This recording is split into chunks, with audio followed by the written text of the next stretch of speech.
Welcome everyone. Today we're diving into the Read and Notice section of the TOEFL, where we'll learn to spot key details and requirements in institutional announcements. Let's sharpen those scanning skills to find exactly what you need quickly and accurately so you can maximize your score on test day.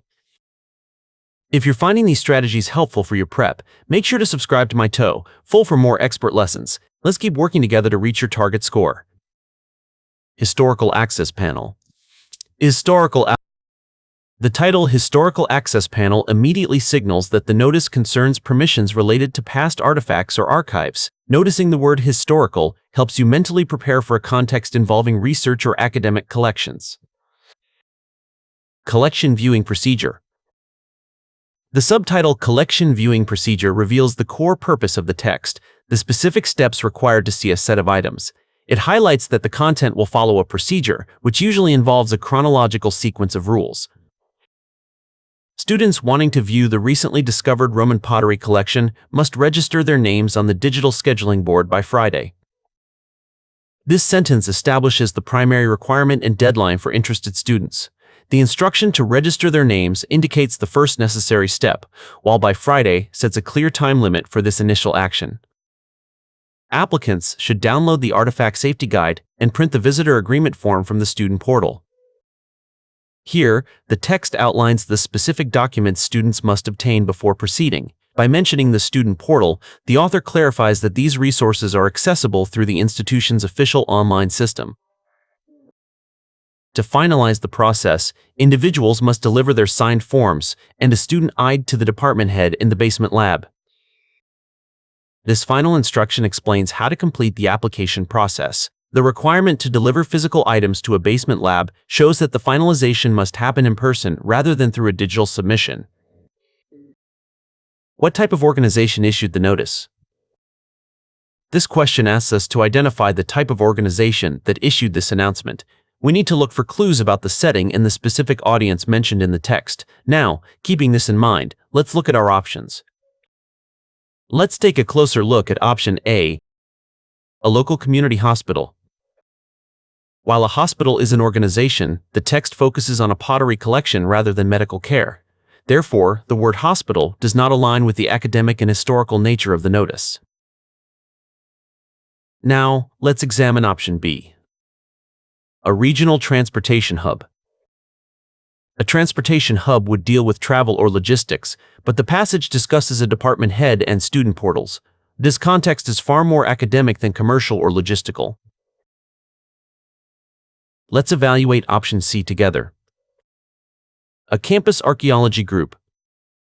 This option is a strong match because the text mentions students and Roman pottery, which are central to a campus archaeology group. The mention of a student portal further confirms this is a university-based organization. Here's option D. Let's break it down. A commercial packing firm.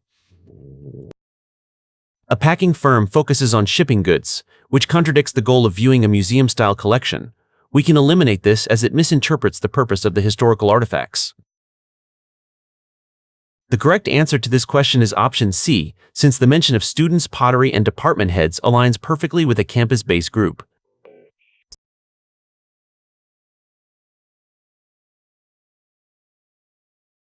How can the customer-student user complete the process? This question focuses on the specific action required to complete the process mentioned in the text. We should look for the concluding step described by the author. Now, keeping this in mind, let's look at our options. Let's start by checking option A, by calling the head of the department. Although the head of the department is involved, the text specifically requires a physical delivery rather than a phone call. This makes option A an incorrect interpretation of the procedure. Next, let's look at option B, by making a payment on a website. The text does not mention a payment at any point. While it mentions a website for downloading forms, it is not used to finalize the process. We should eliminate this choice. Now, let's evaluate option C, by providing physical papers in person. This is the correct choice because the text explicitly states individuals must deliver their signed forms to the lab. This confirms they must provide physical papers to the staff in person. Finally, let's examine option D, by sending an email to the office. While some steps involve the student portal, the final step is not sending an email. The requirement to visit the basement lab means an email would not suffice to complete the process. The correct answer to this question is option C, which shows that the final step involves a physical submission of documents. When tackling read and notice questions, always look for the final step in a sequence to avoid being misled by initial actions. Pay close attention to whether tasks are completed online or in person. Consistency in checking these logistical details will ensure you pick the right answer every time.